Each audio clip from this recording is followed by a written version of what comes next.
Well, Gemini, welcome again. It's July 2013. I'm Dadhichi, and I'd like to give you just a bit of a synopsis on what's happening. Venus in the third house right now means you're trying to communicate really nice feelings.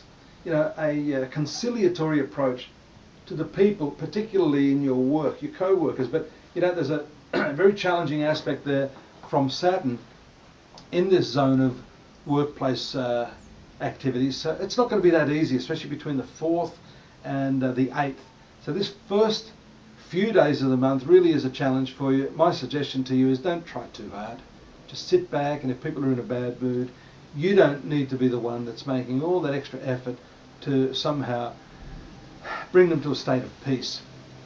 So that's up till the 8th, at which point we do see a very nice shift or focus from this communication with people in your workplace to communication with those people that really count, your friends, elder siblings, even maybe your neighbours at that time. Very good relationship between those two planets, Venus and Uranus, and maybe an unexpected event can happen at this time. The action of Uranus on Venus is quite nice with this 120-degree aspect. So friendships, outings, invitations to different places, maybe even an unexpected romance for some of you who are single, and maybe some of you who are not. So that's the action of Uranus. What can we do about it? Just be aware of that. That's leading up to the 8th, and maybe a little bit after that. Finances take precedence after the 10th, when the Sun comes into a conjunction with Mercury in the 2nd house. So your schemes, your thoughts about how to make more money, especially Mercury is what we call a convertible or dual planet. It rules the dual signs of Virgo and Gemini. So some of you will be looking at maybe keeping the existing job that you have and looking further afield to maybe supplement your income at this time. And the Sun, mind you, can really heat things up, not the least of your nervous system, which you have to be careful of. So don't get too frenetic, too scattered at that time. You may feel as though there are some really great ideas, but whether or not you can keep up with all of that, Gemini, is something you should be mindful of. Don't take on more than you can adequately handle at that time. I'm trying to get my notes in order here. Still focused on you. We see that these aspects are happening around the 10th, up through till the 13th, when then another very heavy aspect, unfriendly planet Mars, then moves into your second zone of finances. You can expect some really hot, maybe even argumentative episodes in this next 3 or 4 weeks. Do be careful. Don't react too strongly to what people have to say.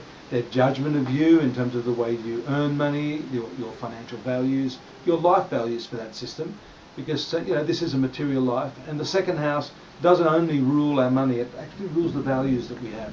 So be careful that you don't react. Sticks and stones may break my bones, if you recall that from our childhood. That's the 13th. We see, fortunately, some favourable aspects after the 18th.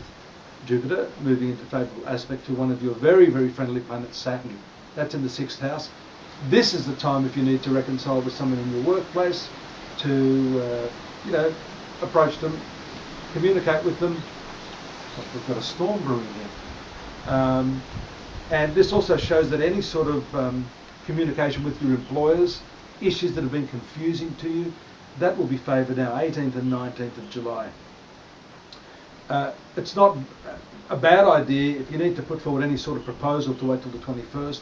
We have a nice movement of Mercury at that time for you, again in the 2nd house of finances, so those financial matters can move forward quickly. Excellent aspects on the 21st and the 22nd from Mars to Neptune to Saturn, conjunction to Jupiter. Get in your finance house, your plans can move forward very effectively at that time of the month.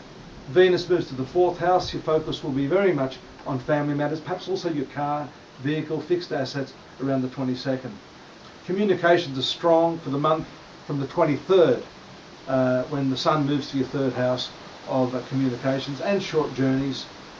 But be careful not to overwork yourself around the 28th, towards the end of the month, when we see a very hard aspect from the Sun to Saturn. Venus and Pluto in nice aspect on the 30th, nearing the end of the month, indicate an opportunity for you to work through some of those issues associated with financing your house, your rent, your investments, that type of thing.